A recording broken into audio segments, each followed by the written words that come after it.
Nginibingelele ekhaya lamaphupho. Uma umusha la ekhaya sicela ukuthi ushaye u-subscribe ukuze ngokulandelayo ungaphuthelwa uma sifaka ividiyo. Ukubaluleka-ke kokuthi u-subscribe senzela ukuthi uma ubuza umbuzo kwi-comment sithi masibuya nevidiyo eyimpendulo, i-notification izongena kumakhalekhukhwini wakho ebese ividiyo uyayibona ngokushesha kanjalo.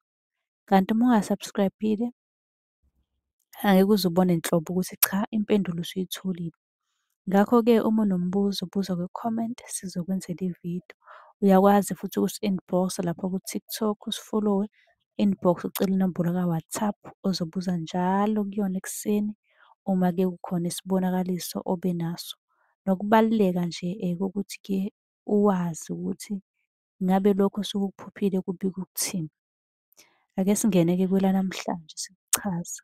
Ake sikhulume-ke ngokuphupha ugibele itekisi. Uyaphupha ephusheni ugibele itekisi.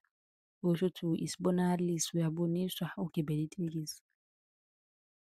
Ngabe-ke lokho kusho ukuthini? Isikhathi esiningi kuyaye kubike isifo, kodwa-ke kuya ngokuthi isimo salapho ephusheni sinjani, mhlampe imoto iyenzani. Kodwa ngesikhathi esiningi kuyaye kubike isifo, kubike ibhadi. Uma unombuzo sicela ubuze kwi-comment, uthole namanye amavidiyo amaningi lapha ku-YouTube. Sichaza kabanzi ngey'nhlobonhlobo zey'moto, sichaza kabanzi ngey'nhlobonhlobo zey'lwane ukuthi-ke uma uy'phupha lokho kusho ukuthini. Kanti uyakwazi ukusi-inbox-a lapha ku-TikTok ucele inombolo ka-WhatsApp uzosibuza kuyona njalo ekuseni uma uphuphile. Nisale kahle, ningakhohlwa uku-subscribe.